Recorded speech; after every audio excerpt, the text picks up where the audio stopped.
본문은 창세기 9장입니다. 구약성경 11쪽, 창세기 9장, 구약성경 11쪽, 창세기 9장 20절로부터 29절까지 보시겠습니다. 20절로부터 마지막 절까지. 같이 합독합시다. 시작. 노아가 농업을 시작하여 포도나무를 심었더니 포도주를 마시고 취하여 그 장막 안에서 벌거벗은지라. 가나안의 아비 함이 그 아비 하체를 보고 밖으로 나가서 두 형제에게 구하니 셈과 야벳이 옷을 취하여 자기들이 어깨에 메고 뒷걸음쳐서 들어가서 아비의 하체를 덮으며 그들이 얼굴을 돌이키고 그 아비의 하체를 보지 아니하였더라. 노아가 술이 깨어 그 작은 아들이 자기에게 행한 일을 알고 이에 가로되 가나안은 저주를 받아 그 형제의 종들의 종이 되기를 원하노라. 또 가로되 셈의 하나님 여호와를 찬송하리로다. 가나안은 셈의 종이 되고 하나님이 야벳을 창대케 하사 셈의 장막에 거하게 하시고 가나안은 그 종이 되게 하시기를 원하노라 하였더라. 홍수 후에 노아가 350년을 지내하고 향년 950세에 죽었더라. 아멘.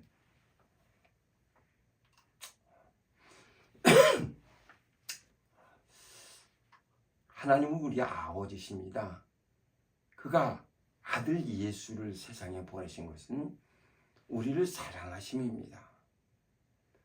우리를 사랑하시고 우리를 생각하시고 우리를 도우시려고 예수 그리스도를 세상에 보내셨습니다. 주님은 세상에 오셔서 우리가 당하는 모든 고난, 모든 어려움, 육체에 겪는 모든 것들을 다 체휼하셨어요. 어떤 신이 인간이 당하는 고통을 함께 체휼하면서 체험하면서 인간의 고통을 헤아리는 이런 신이 어디 있습니까? 오직 하나님만이 하시는 유일한 역사입니다. 우리는 하나님의 이런 큰 역사를 잊지 말아야 됩니다. 주님은 세상에 오셔서 나는 아버지가 보냈다. 아버지가 보내서 왔다. 또 주님은 우리에게 말씀하시기를 나는 아버지께로 간다 라고 말씀하셨어요.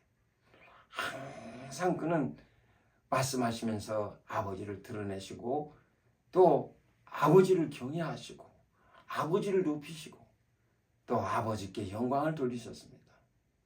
또 뿐만 아니라 그를 따르는 모든 신앙인들이 다 아버지를 알기를 간절히 원하셨어요. 그가 요한복음 17장에 기도하실 때는 아버지여 창세전에 나와 아버지와 가졌던 그 영화, 그 영화로서 영화롭게 해달라라고 얘기하면서 마지막에는 내가 아버지와 가졌던 그 영광을 저들도 보기를 원합니다라고 이렇게 고백하셨습니다. 그게 주님의 소원이에요. 아버지와 있던 그 찬란한 영광, 그것을 좀 알기를 원하는 거예요.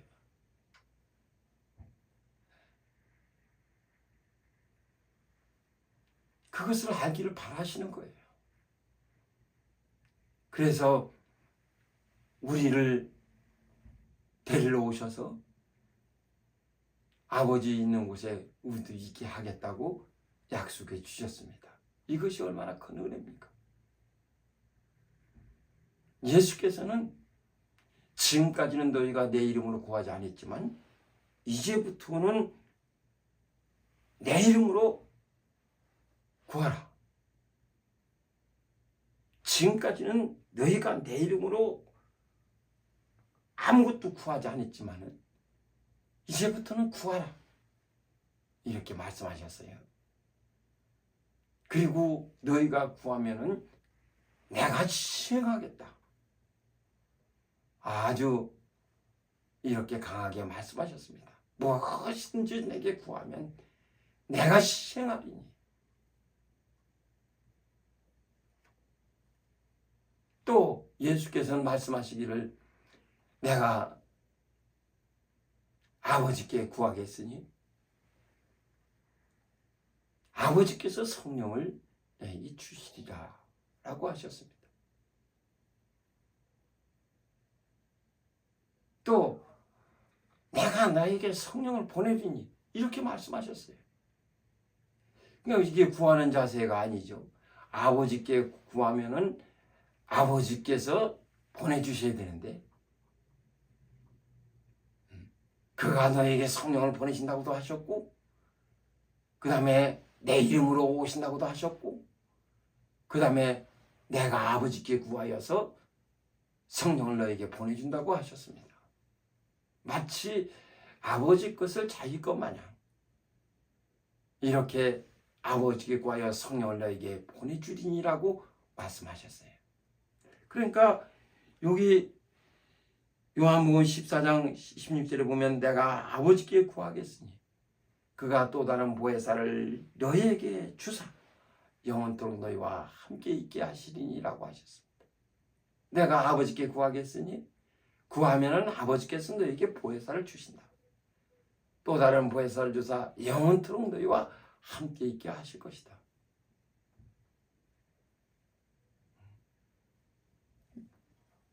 우리가 기도하면 하나님께서 응답하시는 거예요.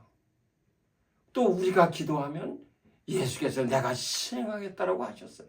기도를 들으시는 이가 시행을 해야 됩니다. 그런데 내가 아버지께 구하면 성령을 너에게 보내주신다. 이런 확신이 어디 있겠습니까? 예수께서는 또 말씀하시기를 아버지 것은 다 내 것이야. 아버지 것은 다 내게 주셨으며 아버지 것은 다 나한테 주셨다는 거예요. 그래서 요한복음 16장 15절에 보면 무릇 아버지께 있는 것은 다 내 것이라. 그러므로 아버지가 내 것을 가지고 너에게 알리리라. 아버지께 있는 것은 다 내 것이라라고 하셨어요. 그 다음에 요한복음 이 17장 3절에 보면은 아버지께서 아들에게 주신 모든 자에게 영생을 주게 하시려고 아버지께서 만물을 다스리는 권세를 내게 주셨다.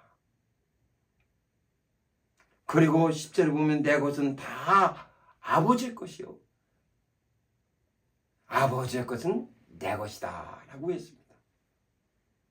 또 마태복음 28장 20절에 하늘과 땅의 모든 권세를 내게 주셨으니 라고 하셨어요.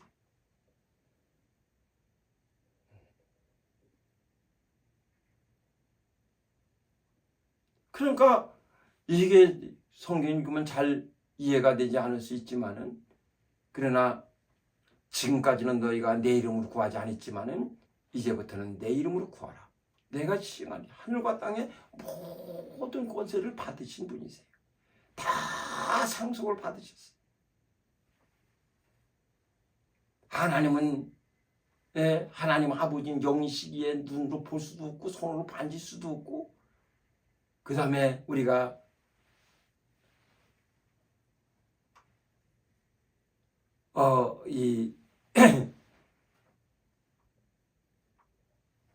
확인할 수 있는 아무것도 없어요. 현대 아무리 좋은 장비를 가져다도 영을 발견할 수는 없습니다. 그러니까 아들에게 모든 권세를 다 줬으면 다 상속했으면 그 다음에 그것이 다 아들에게 넘어가지 않습니까? 상속을 다 받았으면 이제부터는 아버지는 아무것도 없어요. 다 주는 겁니다. 요즘은 효도 계약서라는 게 있어가지고 아버지가 자식한테 자식이 어렵게 살으니까 자기 아파트를 자식에게 줍니다. 계약할 때 아파트를 받는 대신에 매달 얼마씩 아버지한테 지급할 것이며 그 다음에 한 달에 몇 번씩 집에 찾아와서 아버지를 볼 것이며 그 다음에 아버지를 요양원에 보내지 않는다 하는 그런 내용으로 이런 계약서를 작성을 합니다. 그런데 대부분의 아들들이 그것을 처음엔 이행할 것처럼 아니요 그래야죠, 꼭 그리 하겠습니다, 감사합니다 하면서 아버지의 아파트를 증여를 받지만은 받고 나서는 180도 아주 변심하는 거예요. 다 왔으니까 이제 그 돈도 주지 않죠. 그 다음에 찾아오지도 않죠. 손주들 보여주지도 않죠. 그러니까 이제 어떻게 할 수 없어서 병원에 찾아가서 소송을 합니다. 그래서 이제 효도계약서 쓰는 이것도 잘 배워야 그나마나 나중에 그런 걸 이행하지 않았을 때 아파트를 반환받을 수 있는 것이지, 그렇지 않으면 완전히 개털이 되는 거예요. 결국 요양원에 가서 살다가 세상을 떠나야 됩니다. 그런 시대가 되어버렸어요. 그래서 이제 부모된 자들은 효도계약서 쓰는 법을 또 익혀야 됩니다. 이 얼마나 아주 그 어려운 세상을 살아가는 겁니까? 그러니까 아무리 자식이 죽어도 그 다음에 거기에 대해서 돌아오는 게 없기 때문에 미리 증여했다가 아주 낭패당하는 부모들이 많다는 거예요.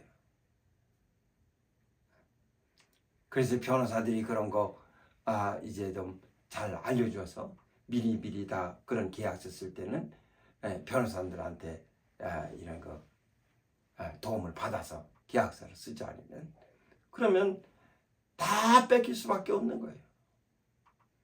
이렇게 받기 전에는 그냥 뭐든 다 충성하는 척, 사랑하는 척, 있는 힘을 다해서 섬기는 척 하다가 모든 재산이 딱 이제 유산이 되고 나면은 증여되면 그때부터 딱 모른 척 하는 거예요.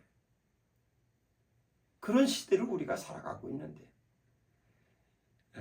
하나님의 아들 예수 그리스도는 아버지께로서 모든 것을 다 상속받으셨는데, 상속받았으니 이제 아버지에게 남은 게 뭐가 있습니까? 아들에게 다 줬는데. 그런데도 오직 아버지 앞에 굴복하시지 않습니까? 복종하시지 않습니까? 죽기까지라도 복종하시지 않습니까? 그리고 아버지는 나보다 크시다 이렇게 말씀하시니 하늘과 땅의 모든 권세를 가지신 이가 아버지를 높이는데 말이요, 누가 감히 아버지에 대해서 함부로 할 자가 어디 있겠습니까? 그러니까 아버지가 아들에게 다 모든 것을 권세를 다 주더라도 아버지는 손해가 없어요. 또 아들은 아버지를 전적으로 믿으니까,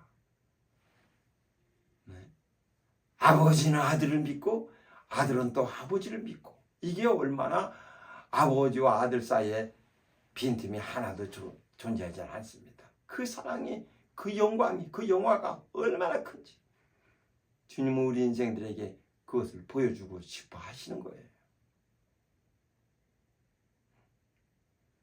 옛날만 해도 어른들 권위가 무너지지 않았었는데, 우리 어릴 때만 해도 어른들이 뭐라 그러면 동네 사람들이라도 꾸짖고 그랬어요. 그러면 안 된다고 그랬어요. 요즘은 그런 말도 할 수도 없어요. 이제 어른들은 역사의 뒤안길로 점점점 사라져가고 있습니다. 부모보다 자식들이 공부도 많이 하고 배우는 게 더 많으니까 머리도 뛰어나고 아는 것도 많아요. 그러니까 어느 정도 교육을 받기 시작하면 이제 부모는 상당히 뒤처진 교육을 받을 수밖에 없습니다. 그러니까 자녀들이 무시할 수밖에 없어요. 모르니까, 알지 못하니까. 또 얘기하는 것도 시대 뒤떨어진 얘기를 하니까 믿을 수도 없어요. 받아들일 수가 없습니다. 그러니까 점점점 이제 부모와 자식 간에 틈이 생기게 되고 벌어지게 되는 거죠. 그런 시대를 지금 우리가 살아가고 있습니다. 어떤 사람이 자기 부인을 여의고 시골에서 혼자 살고 있는데 이 아들이 아버지가 혼자 적적하게 살 것 같으니까 아버지 우리 집에 와서 사십시다. 그래서 시골에서 아버지를 모시고 와서 이제 그 집에 살게 했어요. 아버지가 거기 살면서 가만히 할 일 없이 살펴보니까 집에 위계 질서가 딱 잡혀 있는데 며느리가 제일 1위예요. 모든 게 다 며느리 방향으로 돌아가고 있어요. 그 다음에 두 번째가 이 자기 손주들입니다. 그래서 어디 학교 들어갔다 오면 얘들 왔느냐, 얘들 공부했느냐, 그런 거 물어보는 거예요. 관심이 다 거기에요.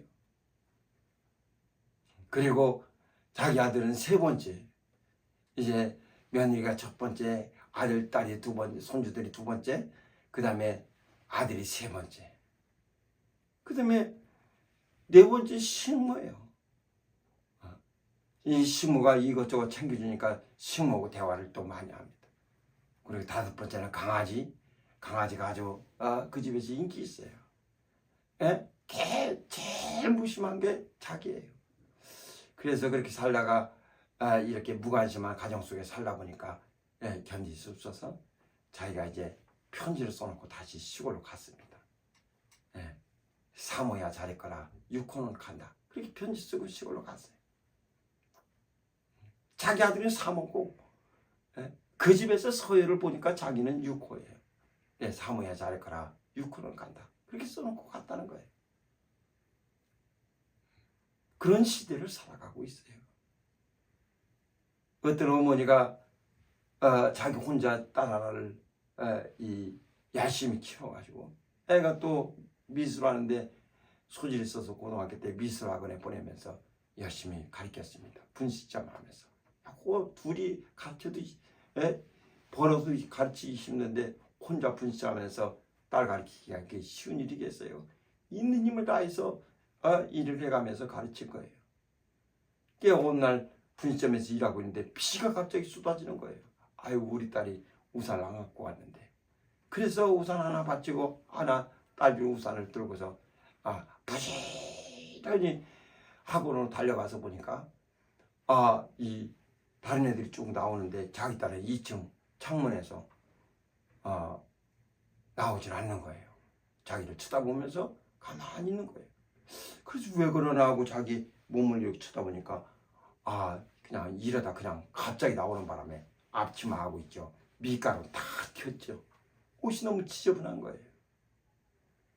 그래서 또 애가 물끄러미 자기를 쳐다보고 있으니까 애가 또 내 모습 보고서 창피해갖고 나오지 못하는가 보다.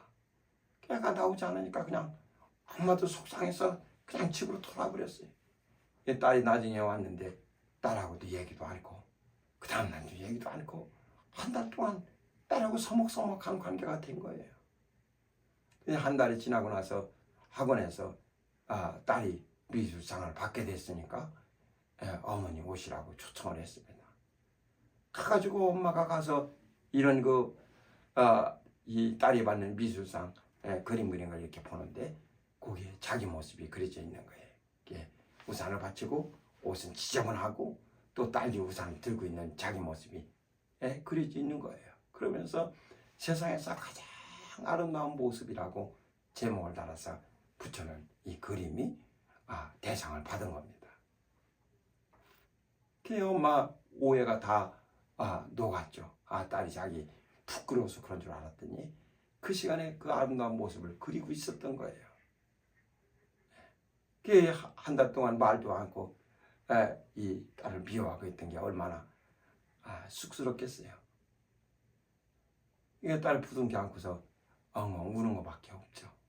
어느덧 딸이 다 커가지고 자기 마음을 헤아릴 줄 안다는 게 얼마나 감사합니까?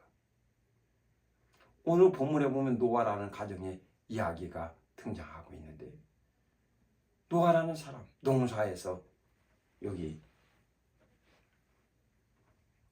포도나무를 심었어요. 그리고 이제 포도나무가 자란 다음에 그 포도를 따고 포도주를 담그고 그 포도주를 먹고 취했습니다. 포도주를 마시고 취하여 그 장막 안에서 벌거벗은지라. 그러니까 이것이 그냥 한 번만 딱 이렇게 기록됐다고 해서 한 번만이 아니라 한 번 그 당시의 상황을 잘 생각해 보세요. 자녀들이야 좀 철이 없으니까 그러다 치지만은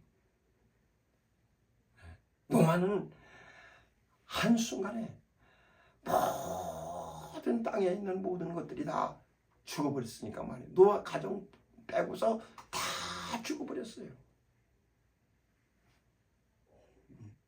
그러니 그 충격이 얼마나 크겠어요. 그리고 물이 불어가지고 사람들이 죽으면서 그 다음에 물이 또 쭉 빠졌어요. 그 빠졌을 때 그 다음에 이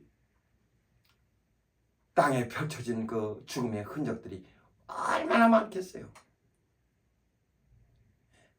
떠들어다니다 어디서 죽어가지고 그냥 150일 후에 다 모든 물이 다 감했는데, 그때 물에 떠다니는 것들이 다 땅에 떨어져서 있으면 사칠 수 없는 냄새며 보며 별게 다 아주 그 사는 것 자체가 힘들 거예요. 그 정신적인 충격이 얼마나 크겠습니까? 맨정신으로 살아갈 수도 없을 거예요. 여러분, 세상에 있던 내 주위에 있던 모든 사람들 다 오늘 없어지고 내 가족만 딸랑 남았다고 생각해 보세요. 이게 아버지냐로서 정말 이 자녀들이 키우고 그런 황당하게 살아간다는 것 자체가 매우 어려운 일이지 않습니까? 다시 시작한다는 것 자체가. 자기가 알고 있던 거, 자기가 살아왔던 모든 세월이 다 없어져 버렸어요. 이 충격에서 쉽게 헤어날 수 있겠습니까? 하나님 말씀대로 됐고 저들이 하나님 말씀 지키지 않아서 그랬는데 아이 잘했다 뭐 그럼 됐지 뭐 이렇게 하시는 일이 아니지 않습니까? 자기 알던 자들도 다 없어져 버렸어요. 그 충격이 얼마나 크겠어요. 그러니까 농사를 내서 포도나무를 심어서 포도주를 얻은 다음에 그걸 마시는 거예요.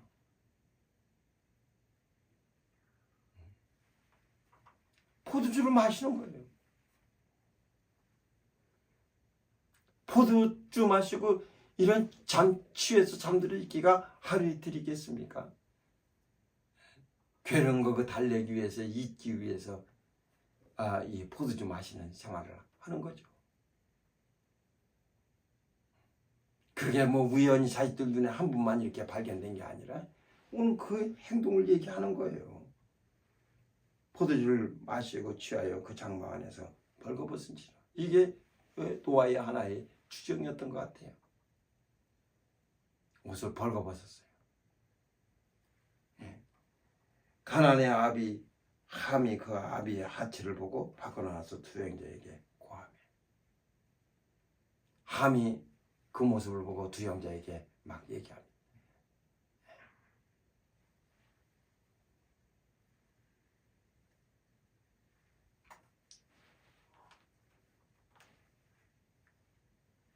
그러니까 셈과 야벳이 그 말 듣고 그래? 아버지가 하체를 드러내고 수치에서 누워있다고 얘기를 하니까 그 얘기 듣고서 그래? 하고 웃음거리 보듯이 보러 간 것이 아니라 그 얘기를 듣고 또 여기 옷을 취해가지고 자기들이 어깨에 메고 뒷걸음질 쳐서 들어가서 아비의 하체를 덮어주고 그리고 나온 거죠. 나중에 술 깨서 노아가 이 상황을 본 겁니다.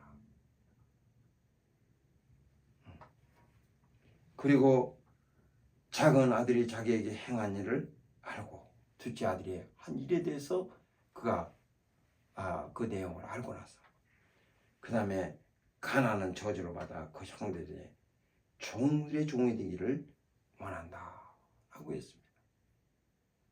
자기 하나의 행동이 가나안의 아비 함이 그렇게 행동을 함으로써 가나안은 저주를 받아 그 자기 아들이 저주를 받았어요.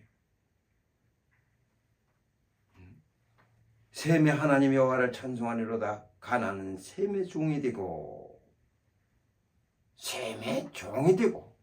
그 밑으로 들어가고 그 다음에 하나님이 야벳을 장답게 하사 셈의 장막에 거하게 하시고 가나안은 그의 종이 되게 하시기를 원하노라. 다 형제들의 종들이 되게 만들었어요. 사랑하는 여러분, 이런 효도라는 것은 다른 게 아니에요. 자녀가 이렇게 크다 보면은 머리도 커지고 아는 것도 많아지고 세상 이치도 또 빠닥해요. 그러니까 이 어른들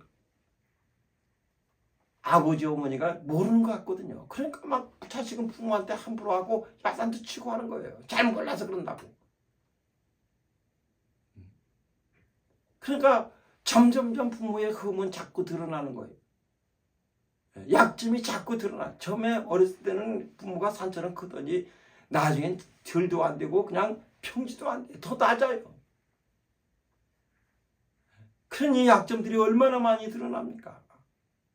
예전엔 그냥 권위로 하니까 약점들 끽소리 못하고 얘기할 수가 없으니까 이쪽은 자꾸 줄어들고 이쪽은 자꾸 커지니까 이제 그때부터는 부모님에 대해서 함부로 하게 되는 거죠. 약점들이 자꾸 드러나니까, 허물이 드러나니까.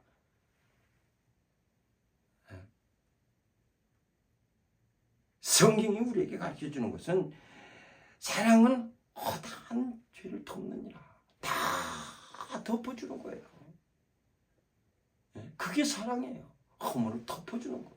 다른 게 없어요. 자식은 똑똑하고 부모는 미련합니다. 자식은 아는 게 많고 부모는 그렇지 않습니다. 왜? 받은 교육이 틀린 거래요. 또 살아가는 세월이 다른 거래요. 그러니까 이런 세대 차이를 어떻게 극복할 수 있겠어요?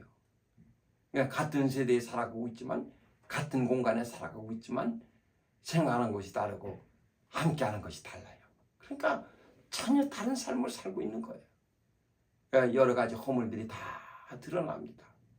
그것을 덮어주느냐 아니면 덮지 못하느냐 여기에 달려져 있는 겁니다. 사랑하는 여러분, 사랑은 허다한 죄를 덮는다라고 했어요. 이 베드로전서 4장 8절에도 무엇보다도 열심으로 사랑할지니 사랑은 허다한 죄를 덮느니라라고 했습니다. 다 덮어주는 거예요. 그래서 열심으로 사랑할지는 액테네라고 해서 이 스프링을 늘리듯이 고무줄을 늘리듯이 제대로 늘려서 그래서 이렇게 허물을 더 할 수만 있으면 더 많이 해서 덮어주라는 거죠. 그걸 덮을 줄 아느냐 하지 못하느냐예요.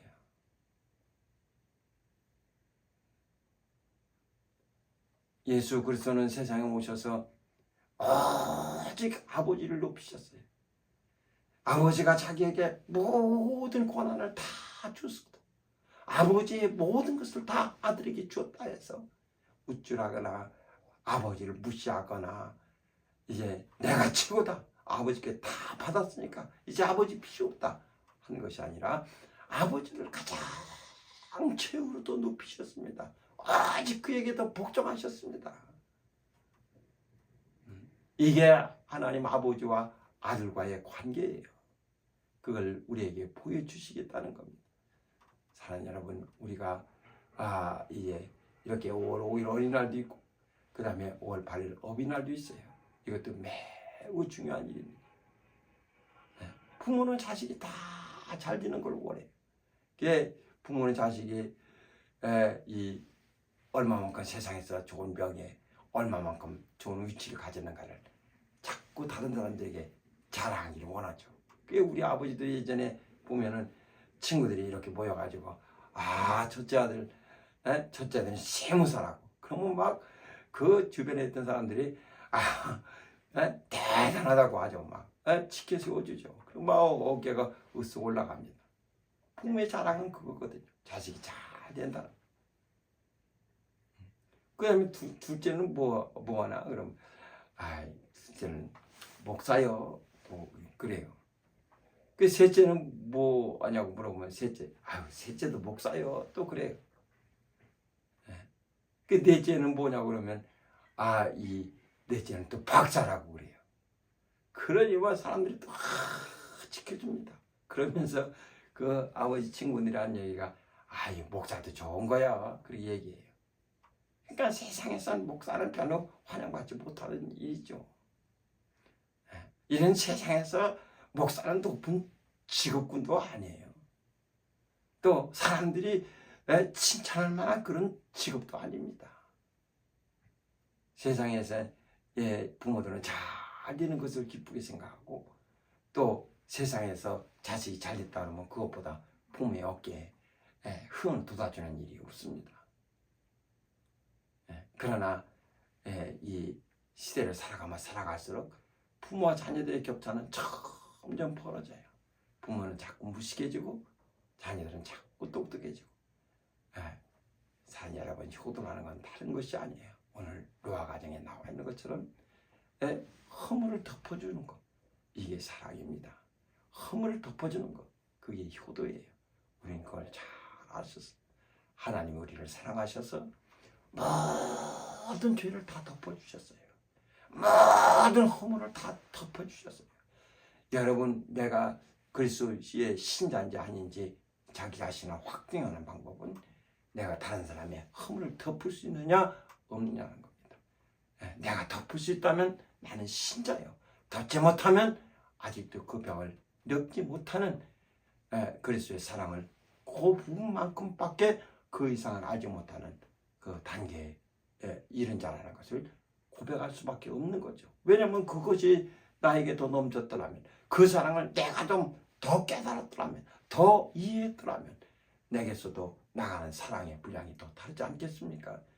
우리 그걸 잘 아셔서 오늘 이 노아의 가정처럼 우리도 세상 살아가면서 이런 허물을 덮는 그런 신앙인들 다 되셔서 또 하나님 베푸시는 은혜를 힘입어 살아가는 귀한 신앙인들 다 되시기를 주의 이름으로 축원합니다. 그래서 부모에게서 자식을 축복하는 복이 나오도록, 아주 자식을 마음껏 축복할 수 있도록 우리 모두가 그렇게 오늘 노아 가정에 있는 이 허물을 덮는 이 사건이 우리 평생의 복이 되어 흐르는 귀한 심령 되시기를 주의 이름으로 축원합니다. 기도합시다. 이 시간 우리 기도할 때 정말 우리가 그리스도인으로 살아가면서 사랑은 어떠한 죄를 덮는다 했어요. 내가 그리스도의 사랑을 1만큼 받았는지, 아니면 5만큼 받았는지, 10만큼 받았는지, 자기가 받은 사랑을 잘 계수해서 그 사랑을 온전히 드러낼 수만 있다면 우리도 정말 주와 같은 사랑을 할 수 있을 것입니다. 우리도 얼마든지 허물 덮는 이런 사랑을 할 수 있을 것입니다. 그래도 주기도문에도 우리가 우리에게 죄 지은 자를 사하여 준 것 같이, 우리가 사하여 준 것 같이 우리의 죄를 사하여 주옵소서. 이게 얼마나 담대합니까? 우리 같이 기도합시다. 거룩하신 하나님 아버지,